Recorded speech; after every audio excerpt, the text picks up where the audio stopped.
제10호 태풍 하이선은 당초 남해안에 상륙해 한반도를 관통할 것으로 예측됐지만 경로가 동쪽으로 틀어졌습니다. 이에 따라 상륙하지 않고 동해안을 따라 북진할 것으로 예상됩니다. 하지만 지난주 태풍 마이삭에 이어 또다시 우리나라에 직접 영향을 주는 태풍입니다. 오늘 전국이 태풍의 영향권에 들겠고 경상도와 동해안에는 최대 400mm가 넘는 폭우가 예상됩니다. 태풍 하이선의 예상 경로와 위력, 취재 기자와 좀 더 자세하게 살펴보겠습니다. 이재승 기자, 현재 태풍 하이선 정확히 어디쯤에 있습니까? 네, 조금 더 부산에 가깝게 접근했습니다. 막 들어온 제가 기상청의 속보를 확인해 보니까 네.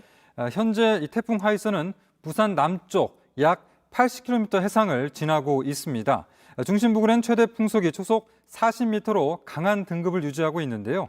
이미 태풍의 앞쪽에 형성된 이 비구름대 영향으로 앞서 보신 것처럼 부산 쪽, 여수 쪽에서 이런 남해안과 제주도에서는 많은 비가 내리고 또 강한 바람이 불었습니다. 태풍이 가깝게 접근하면서 남해안과 경상도를 중심으로 바람이 점차 강하게 불 것으로 보이는데요. 오늘 새벽에 울산 동구에서는 초속 32.8m의 강풍이 관측이 됐습니다. 그리고 조금 전에 거제도에서 초속 38.2m의 가장 강한 바람이 불었습니다. 태풍 하이선으로 인해서는 가장 강한 바람이 관측이 된 거고요. 이러한 비바람은 태풍이 올라옴에 따라서 점차 전국으로 확대가 되겠습니다. 네, 지역별로 태풍 하이선에 직접 영향을 받게 되는 시간대를 좀 정리해보죠. 네.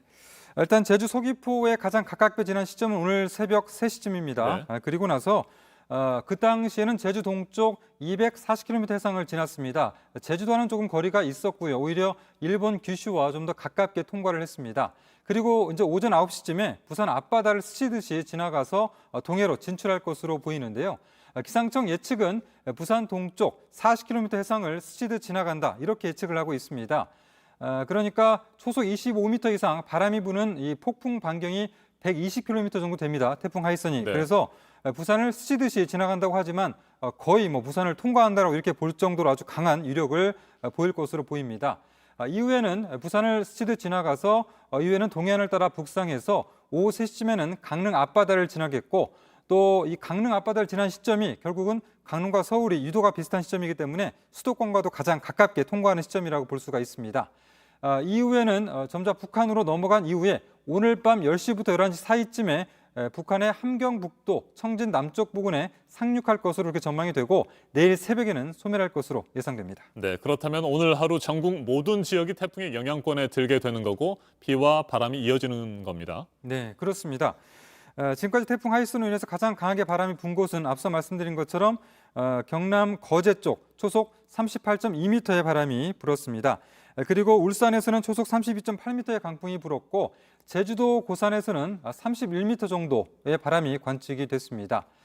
전반적으로는 지난주 한반도를 강타했던 태풍 마이삭보다는 조금 약한 그런 강도라고 볼 수가 있습니다. 네. 당시 마이삭은 순간 최대 풍속이 제주 고산에서 49.2m를 기록을 했습니다. 그리고 부산에서 초속 35.7m가 관측이 됐는데 그렇지만 태풍 이동 속도가 이 마이삭에 비해서는 빠르지 않습니다. 느리게 이동을 하기 때문에 그만큼 우리나라에 오래 머물고 또 피해가 있을 것으로 예상이 되고요. 강원 영동과 경상도에는 최대 400mm의 폭우가 쏟아질 것으로 보이고 초속 40m의 바람이 불겠습니다. 그리고 전라도에서는 100에서 200mm, 또 서울 등 중부지방은 30mm에서 100mm의 비가 예상됩니다. 네, 앞서 얘기를 나눈 것처럼 당초 남해안 쪽으로 상륙할 것이다 이런 예보들이 있었는데 그 예보와 달리 동쪽으로 치우쳐서 올라가고 있잖아요. 그 이유가 있습니까? 네, 태풍이 북상하면서 한반도 북서쪽에서 차고 건조한 공기가 내려오면서 일종의 그 벽 역할을 했습니다. 네. 태풍이 서쪽이나 똑바로 북상을 하지 못하고 이러한 차고 건조한 공기 때문에 동쪽으로 방향을 틀게 된 건데요.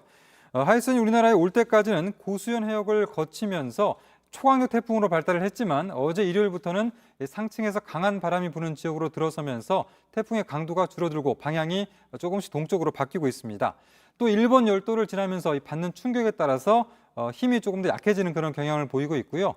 여기에 북태평양 고기압이 동쪽으로 좀 더 물러날 경우에는 태풍의 진로가 더 동쪽으로 이동을 하게 됩니다. 네, 이번 태풍 역시 우리 기상청과 미국 태풍 경보센터 그리고 일본 기상청의 예보가 조금씩 달랐습니다. 네, 그렇습니다.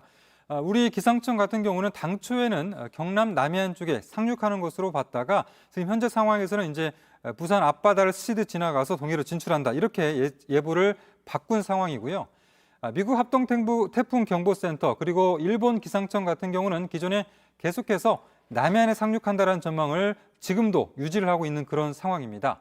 그리고 유럽 중기예보센터의 수치예보 모델을 보면 당초에는 상륙하지 않는 것으로 이렇게 전망을 했다가 유럽 중기예보센터 같은 경우는 상륙은 하는데 거의 뭐 경남 남해안 한 가운데가 아니라 동해안에 가깝게 상륙을 해서 내륙 쪽이지만 동해안에 가깝게 북상한다. 이렇게 중기예보센터는 전망을 하고 있는 그런 상황입니다.